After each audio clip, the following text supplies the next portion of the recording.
Айдмиров Азиз.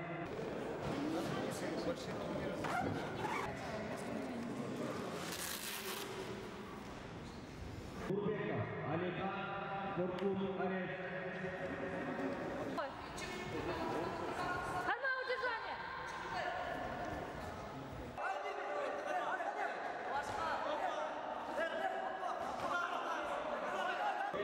Gel bir dakika, şu kaç.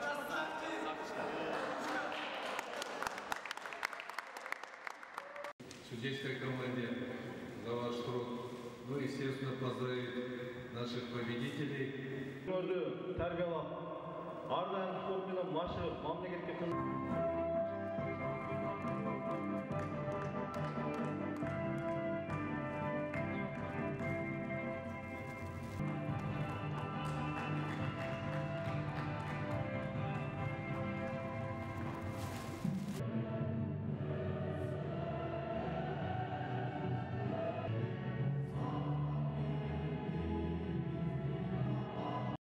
Бүгін Советтер Союзының батыры генерал-майор Дайыр Асановтың 100 жылдығына қарата арналған аскерлік қолмышташ бойынша турнир өткөрүлдү.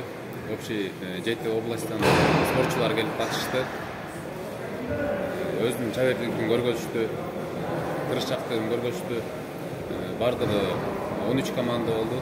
Алардын 100дөн ашык спортчулар келип таймашты бүгүн.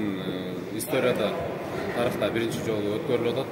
Дайыр Асановдун 100 жылдыгына карата. Bundan ары дагы жылдан жылга өткөрүп, дагы улантабыз.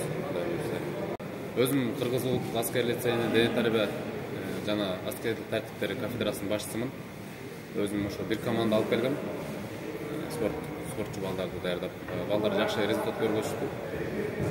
4 весовой категориядан биринчи месте алышты. Полуфиналда да балдар болду. Жакшы результат көргөзүштү балдар.